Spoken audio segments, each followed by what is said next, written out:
Vendredi 6 juin. 6h30. Hôtel California, Eagles. J'ai très mal dormi. Je ne saurais pas dire si j'ai rêvé ou non, mais je me suis retournée toute la nuit. Je n'ai pas cessé de me réveiller, et quand le réveil a enfin sonné, j'étais en sueur. Je me traîne vers le frigo, je me traîne dans la douche, je me traîne sur mon vélo.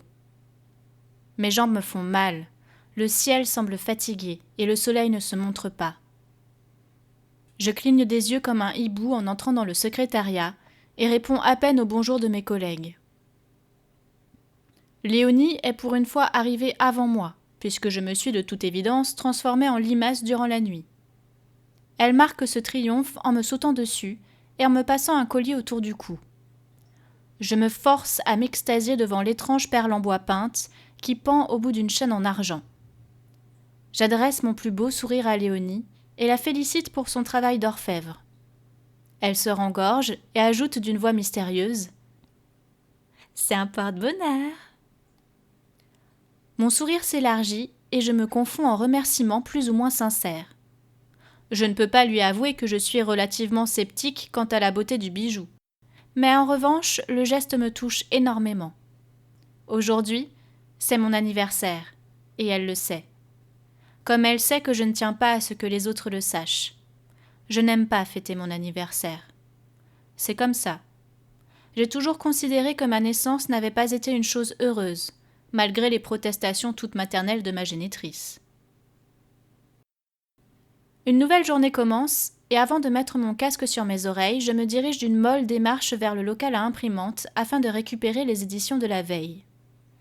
J'ouvre la porte, qui grince plus longtemps que d'habitude, et je sens quelque chose me heurter violemment les chevilles. Je baisse la tête en poussant une exclamation de surprise et reste un instant étourdi. Je cligne des yeux. Il n'y a rien. Pourtant, j'aurais juré avoir vu 2 oreilles duveteuses d'un doux bleu clair disparaître par la porte entr'ouverte. Fiona passe à cet instant à côté de moi et, voyant mon air éberlué, s'arrête à mes côtés. Je la regarde et balbutie d'un air égaré. J'ai cru voir un lapin.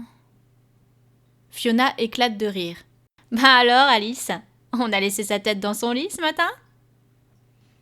Réalisant l'absurdité de mes propos, je ris à mon tour, bien qu'un peu nerveusement. J'ai mal dormi cette nuit, ce doit être mes yeux qui me jouent des tours. Évite de cumuler les heures supplémentaires alors.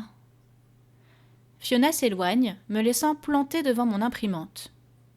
Je secoue la tête, dans l'espoir que cela remette mes idées en place.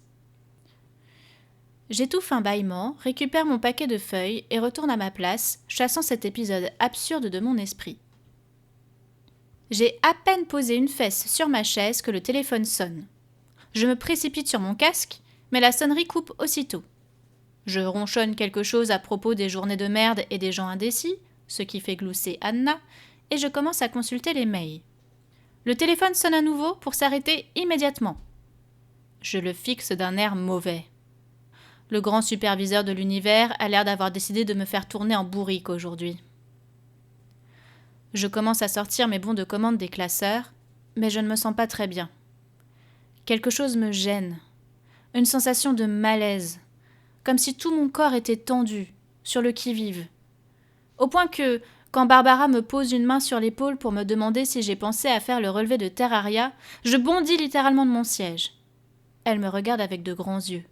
« Si ça ne vous dérange pas, je prendrai une demi-heure de plus ce midi, et j'irai faire une sieste à l'infirmerie, ça me fera du bien. » dis-je alors en émettant un rire nerveux, absolument pas naturel. Barbara acquiesce avec un sourire bienveillant et s'éloigne en chantonnant. J'ignore le regard vaguement inquiet de Léonie et me rassois à ma place pour compter les longues heures jusqu'à la pause déjeuner. Quand elle arrive enfin, j'avale mon repas en 4e vitesse et quitte mes compatissantes collègues pour me rendre à l'infirmerie, de l'autre côté du bâtiment. L'infirmerie. Ce nom est presque pompeux si l'on considère la pièce à laquelle il est attribué. Elle contient en tout et pour tout un lavabo, une table de consultation et une armoire à pharmacie quasiment vide, puisqu'ils n'ont pas le droit de nous donner des choses périssables ou susceptibles de provoquer une allergie. Par contre, il y a plein de coton, des tonnes de coton, des champs entiers de coton. Je programme mon réveil pour 1 heure plus tard, m'allonge sur le matelas dur et ferme les yeux. Je tente de chasser de mon esprit tout ce que cette journée évoque en moi. Ma mère, qui en faisait tellement pour combler l'absence de mon père que c'en était encore pire. Ma vie sentimentale, désespérément dénuée de sens. Mes rares amis, que je vois trop peu. Mon parcours professionnel, lui aussi profondément déprimant.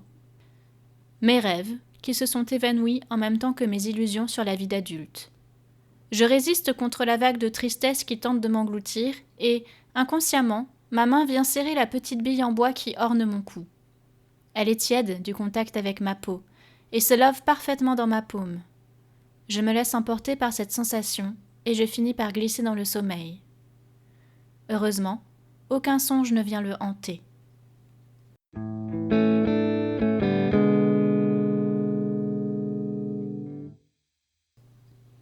À 13h30, c'est une églantine fraîche et reposée qui revient à son poste, prête à affronter les hordes de mails perfides, les assauts téléphoniques hystériques et les clients vivant définitivement sur une autre planète.